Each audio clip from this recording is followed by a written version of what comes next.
Widoobiz, premier sur les entrepreneurs. Les entrepreneurs bougent, Créent. partagent sur Widoobiz. Bonjour à toutes, bonjour à tous, je suis Sébastien Matikowski, je suis ravi de vous retrouver pour cette nouvelle émission de l'Elevator Speech. Alors le concept, vous le connaissez, un entrepreneur ou un couple entrepreneurial aujourd'hui vient nous présenter son aventure. Aujourd'hui c'est l'entreprise Butterfly portée par Ronan et Guillaume. Bonjour messieurs. Bonjour Sébastien. Et aujourd'hui on est aussi accompagné autour de cette belle table par Jérôme. Jérôme, bonjour. Bonjour. Jérôme qui est le fondateur de 50 Partners et qui donc viendra en fait écouter avec attention toute particulière en fait ce nouveau projet. Alors Butterfly, chers messieurs, c'est quoi donc ?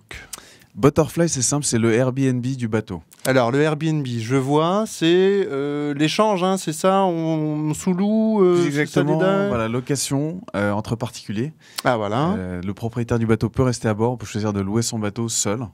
Et c'est le concept donc, de consommation collaborative. On échange un bien sous forme d'une location ou effectivement d'une co-navigation.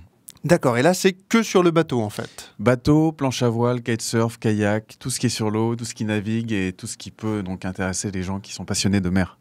Ah donc en fait moi je suis propriétaire d'un bateau, d'un kayak, d'un petit canoë et donc là je me dis je vais le rentabiliser en fait, c'est un peu ça derrière. Derrière l'idée c'est de se dire effectivement qu'un bateau ne fonctionne que 80% du temps et qu'il reste souvent au port. Le kayak c'est pareil, il est souvent au garage, donc pourquoi pas le sortir et le rentabiliser pendant toutes ces périodes en fait où effectivement il ne sert pas. D'accord, c'est une aventure qui a été créée il y a combien de temps ? Ça a été créé en septembre, ça faisait 1 an qu'on travaillait sur le projet, le site est en ligne depuis plusieurs mois et les propriétaires s'inscrivent petit à petit et comprennent effectivement que louer son bateau, c'est comme louer sa voiture, louer son appartement, c'est vraiment dans la même veine. Ok, donc ça s'appelle Butterfly. Bon Jérôme, du coup, peut-être des petites questions qui commencent à apparaître, je vois l'œil aiguisé. Un premier ressenti, Jérôme ? Non, enfin oui, il y a énormément, beaucoup de questions peut-être à ce stade. Peut-être là où vous en êtes aujourd'hui, combien de propriétaires vous avez dans la base, comment fonctionne exactement le service. Il y a des problématiques juridiques et réglementaires, j'imagine. C'est vrai pour Airbnb, c'est vrai pour Drivey, c'est vrai, j'imagine, pour les bateaux, à plus forte raison même. Comment vous traitez ça ? Oui, alors donc la consommation collaborative, c'est vrai, révolutionne beaucoup l'utilisation des biens entre particuliers. Donc, première question, combien de bateaux on a dans la base ? On en a 100. On a eu le 100e aujourd'hui. Ah oui, déjà. Donc on fête notre 100e bateau. Oui, déjà, ça va. Bon, ça va champagne à la fin de l'émission, attention. Exactement. Ensuite, effectivement, louer son bateau, c'est pas comme louer un fer à repasser. Il y a des contraintes. Il faut aussi bien assurer son bateau. Ça, c'est très important. On travaille avec des groupes d'assurance internationaux là, pour justement avoir des solutions clés en main. Et pour l'instant, donc là, le propriétaire doit s'assurer que son assurance va couvrir la location. Ensuite, sur les destinations, on a toutes sortes de destinations sur le site. Donc, ce n'est pas uniquement un site franco-français. On veut que des bateaux aux Antilles, dans les pays étrangers, en Asie, même Madagascar, puissent s'inscrire. Et c'est le cas aujourd'hui. On a une 15aine de destinations différentes. Alors, petite question pour rebondir. Le phénomène Airbnb est un phénomène qui est bien connu, sur lequel on a déjà eu des développements en fait, sur tout un tas de niches. Est-ce que vous êtes le premier arrivant en fait, directement sur la niche bateau ? Il y a des sites américains qui ont été créés il y a de ça 1 an et demi. Et en Europe, on est le premier site à proposer la location de tout type de véhicules nautiques. Donc, quand on s'est lancé en septembre, et c'est toujours le cas. Et sur le site, on a ouvert pour l'instant les catégories de location à quai, parce qu'on peut louer son bateau à quai, comme une chambre d'hôte en fait. Ah oui, donc là c'est intéressant. J'ai un bateau en fait à Bastille, sur le port de Bastille, et là je peux je sais pas, ça peut devenir une chambre d'hôtel. Exactement. En fait, on se rend compte qu'un bateau c'est à la fois un véhicule, on peut aller d'un point A à un point B, c'est aussi un logement. Beaucoup de bateaux, la plupart d'ailleurs sont habitables, des bateaux à moteur, des beaux voiliers. Donc, et souvent, c'est une expérience assez hors du commun pour des gens qui n'ont pas l'habitude. Et c'est un marché qui se développe et sur lequel on est positionné, effectivement. Jérôme ? Ouais, je reviens juste peut-être sur la partie réglementaire. C'est-à-dire que c'est le propriétaire qui doit gérer l'assurance. C'est-à-dire que c'est pas comme un Drivey qui va proposer une assurance spécifique pour assurer, entre guillemets, et le propriétaire et le locataire et s'assurer que tout se fait dans des bonnes conditions. Si, ça c'est la prochaine étape. C'est-à-dire qu'on est en train de travailler avec les assureurs, justement, qui proposent ce genre de choses. L'assurance bateau, c'est quelque chose d'assez spécifique. Les assureurs ne sont pas encore habitués vraiment à travailler sur ces questions-là. Donc, on travaille avec eux, on les accompagne. Voilà, processus de gestation. Je pense que dans quelques mois, on offrira une solution clé en main pour garantir que toute la flotte de Butterfly sera assurée. À ce stade, donc, c'est au cas par cas et chaque propriétaire peut appeler son assureur pour vérifier qu'il a bien l'extension pour la location ou la co-navigation quand il reste à bord. Oui, parce que c'est vrai que la valeur unitaire directement d'un bateau peut monter assez significativement. Et en même temps, ça explique aussi d'autant plus l'envie. Parce que je crois que les charges fixes, alors je ne suis pas navigateur ou en tout cas propriétaire de bateau moi-même, mais j'ai pu comprendre qu'un anneau, ça pouvait chiffrer assez vite, hein, et que par ailleurs, il y avait des frais assez récurrents. Et, exactement. Une place de port coûte très cher, elles sont assez rares en plus. L'entretien d'un bateau coûte cher. Et donc, pour toutes ces raisons, les propriétaires peuvent avoir envie de le rentabiliser. Et il y a beaucoup de propriétaires qui n'achètent pas de bateau, sachant qu'effectivement, jusqu'à aujourd'hui, ils avaient du mal à le louer. Ils ne savaient pas forcément où mettre leur annonce. Donc, ils la mettent sur Le Bon Coin, sur Viva Street, des sites de petites annonces. Ils ne sont pas vraiment dédiés à ça.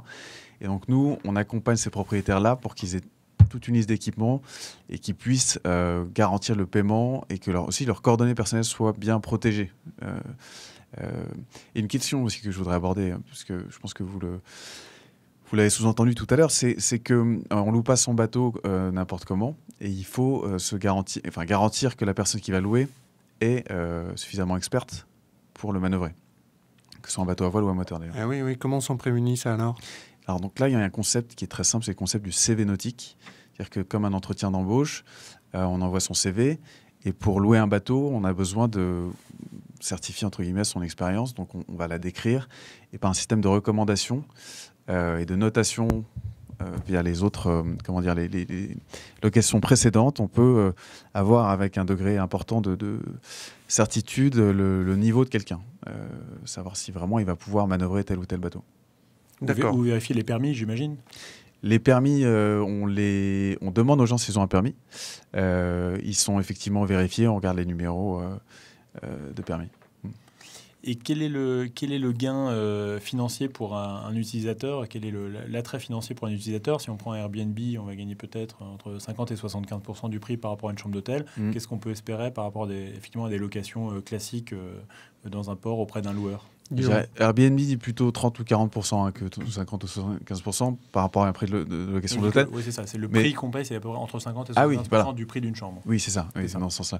Ouais. Oui, c'est à peu près la même chose. C'est-à-dire qu'on se rend compte qu'il y a un intermédiaire en moins dans l'histoire et que les propriétaires vont mettre un bateau sur le site. Nous, on prend une commission de 15%, mais à part ça, effectivement, il n'y aura pas d'autres intermédiaires. Le propriétaire va lui-même assurer un certain nombre de choses qu'une agence de location traditionnelle va lui facturer, donc il va pouvoir mettre son bateau beaucoup moins cher. Et donc, effectivement, à la sortie, pour le locataire, ça donne 30 ou 40% de moins au prix final pour une location, voilà, quel que soit d'ailleurs l'endroit dans le monde. Alors, ça pourrait être de nature à démocratiser aussi, peut-être encore une fois, du coup, l'appétence pour ce type de location. Le bateau, c'est souvent perçu comme quelque chose de cher, un peu élitiste, et on veut aussi casser cette image-là. Il y a beaucoup de bateaux qui méritent qu'on navigue dessus, qui ne sont pas forcément de la toute dernière génération, mais qui ont leur charme, qui ont leur histoire. Et donc voilà, on veut aussi donner accès à ces types de bateaux. Jérôme ? Oui. Petite question peut-être sur le modèle économique ou sur... Non, moi, globalement, je pense que la consommation collaborative, c'est évidemment un sujet qui est intéressant, qui se développe sur plein de sujets. Le nautisme, c'est clairement un sujet qui peut être traité de cette façon-là. Quelle est, à votre avis, la taille du marché ? Est-ce que c'est pas une niche ? Est-ce que ça concerne combien de personnes ? Quelle valeur ? Et pour vous, du coup, quel potentiel chiffre d'affaires à terme ? Ce qui est intéressant via Internet, on est donc un site Internet, c'est qu'on peut s'adresser justement à des niches. Et effectivement, les gens qui vont louer leur bateau et louer des bateaux représentent une niche, on peut le dire. Mais c'est une niche qui est très, spécifique. C'est des gens qui sont vraiment une communauté, qui se reconnaissent dans un certain nombre de valeurs. Oui, donc c'est presque une approche qualifiée, une niche qualifiée. C'est une niche qualifiée qui est difficile à chiffrer, même si on sait à peu près, on sait exactement d'ailleurs le nombre de bateaux immatriculés dans tel pays. Donc aux États-Unis, 17 millions de bateaux. En Europe, c'est quasiment une dizaine de millions de bateaux. On ne se rend pas compte qu'il y a énormément de bateaux dans le monde. Alors, effectivement, une fraction de ces bateaux vont être loués par des particuliers. Mais on pense que, d'ailleurs, en étant un des tout premiers acteurs en Europe, qu'on peut capter ce marché. Et effectivement, une fois qu'on l'aura capté, il y aura un ou deux acteurs qui vont rester maître du jeu, on va dire. Mais du côté location, est-ce qu'on a une idée du volume de location par an en France de bateaux, par exemple? Quel est le chiffre d'affaires réalisé par des loueurs de bateaux? Et quelle est la proportion que vous pouvez prendre de ce volume? Nous, on estime qu'on pourrait prendre, alors j'ai plus le volume en tête, hein, mais on estime qu'on pourrait prendre de 10 à 15% d'un volume. Et alors, c'est un marché qui est mondial. Donc, comme je le disais, la location de bateaux et le nombre de bateaux en circulation est énorme. Le nautisme, c'est un secteur qui croît chaque année, qui ne connaît pas la crise. Et on a alors peut-être sauf les constructeurs de bateaux là, qui sont un petit peu impactés parce que les gens achètent moins, mais justement, ils louent plus. Et donc, ça va dans notre sens. C'est-à-dire que la crise actuelle va plutôt dans le sens de rentabiliser, utiliser de manière raisonnée son bateau. Petite question, Guillaume, directement sur l'approche de double marketing qu'on est un peu dans l'obligation de faire sur le collaboratif. Il faut faire venir des propriétaires de bateaux et faire venir des loueurs. Quelle est un petit peu la stratégie que vous comptez ou que vous avez mise en place pour pouvoir réussir à séduire ces deux populations qui ne sont pas forcément perméables? Alors, on a une stratégie en 2 temps. Le premier temps, c'était notre lancement, qui s'est très bien passé dans le sens où on a marqué les esprits. On était le premier site à se lancer en septembre sur ce créneau. Donc tout type de véhicules nautiques, on a été très bien relayé. Donc notre peu de RP du coup, ouais, j'imagine. Un peu de RP exactement, et puis différentes chaînes, France Info, LCI. Et puis ensuite la communication. Si on devait retenir une chaîne, évidemment, ce serait WeDoBiz, si je peux me permettre. Non, mais justement, on est monté en gamme finalement, et c'est là que je vais en venir. C'est le climax. Faites bien de le préciser. Je vous laisse poursuivre, Guillaume. Et ce qui est intéressant justement, c'est que c'est donc un marché mondial, il faut installer une marque, il faut avoir une marque qui soit reconnue, mais être ancré, donc on s'ancre quand même, on est français bien sûr, donc toute la Côte d'Azur qui est un pôle très important de location de voiliers, qui est important pour nous. Je rebondis sur ce que vous dites, mais en termes de marché adressable justement, parce que ça me paraît plutôt être un avantage d'être français, puisqu'on est quand même un pays, je dirais, nautique. Oui, on a une grosse tradition nautique, on a la Côte d'Azur qui attire des dizaines, des centaines de milliers de touristes et navigateurs étrangers tous les ans.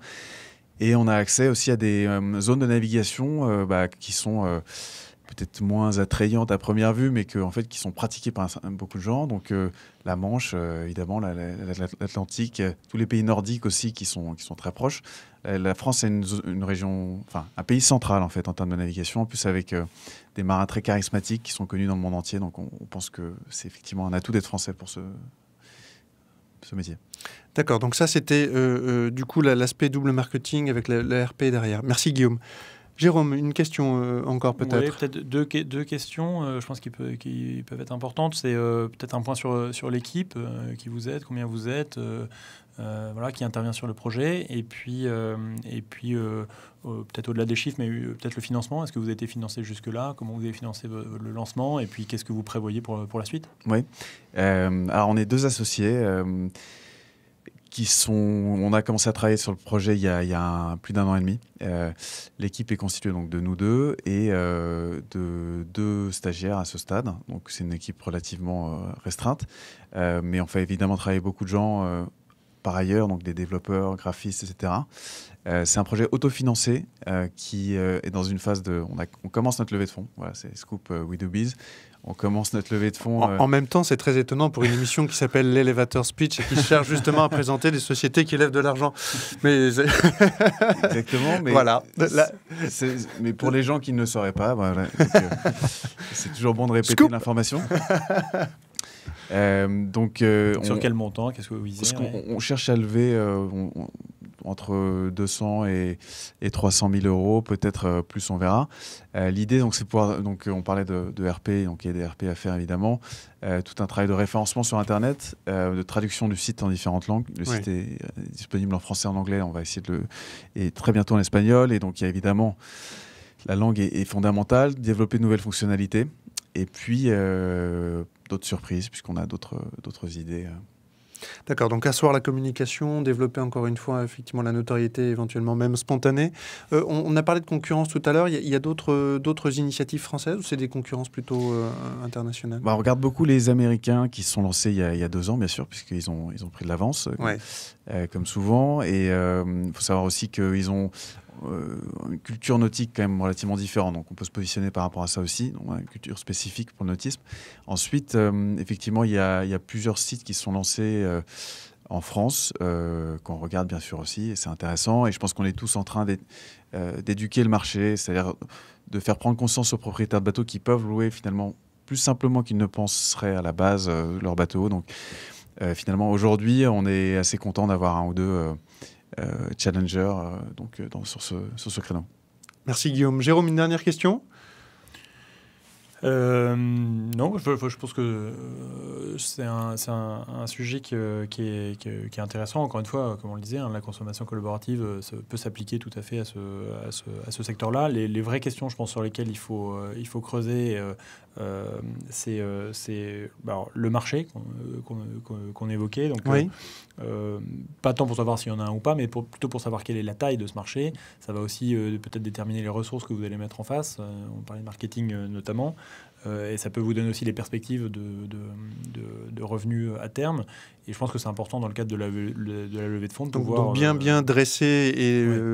Est-ce que vous allez chercher 1 million d'euros dans 5 ans, 10 millions ou 100 millions ? Et je pense que ça joue beaucoup aussi sur les investisseurs que vous pouvez aller voir sur la levée de fonds, savoir un peu où est-ce que vous allez. Et si c'est 1 million d'euros dans 5 ans, c'est certainement très, très bien aussi. C'est-à-dire que ça peut être très rentable sur des petits volumes d'affaires. C'est pas parce que c'est une niche, si c'est le cas, que c'est pas bien, mais ça permet de savoir ce qu'il faut mettre en face, les ressources que vous mettez en face. Donc la taille du marché adressable. Je pense. Et puis le deuxième point, c'est la partie réglementaire, parce que je pense qu'elle est très spécifique sur la partie nautisme et que encore plus que pour de la voiture ou du logement, c'est important dans la consommation collaborative de traiter ce point-là de façon très, très efficace pour les assurances et puis pour la valeur ajoutée que vous présentez. L'idée, c'est aussi de créer une barrière, de ne pas être bypassable.